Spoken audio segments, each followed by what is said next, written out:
রুটির অবস্থা খারাপ, প্যাকেট ঠিক বাজায়। ভাই কটনটা খেয়েছে, একটু ফেলে দিলে বেশি আছে, পরে দুধ ভাই করতেছে।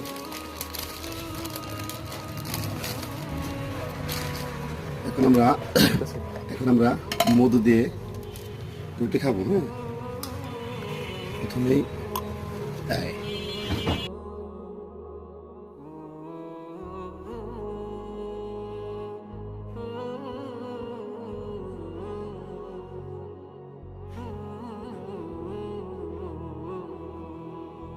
এই ইয়া শিশির, এদিকে আসো।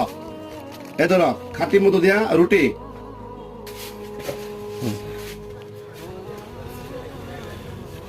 মধু দিয়ে রুটি খাই কেমন লাগতেছে? খুবই ভালো, খুবই ভালো। ওকে, ঠিক আছে।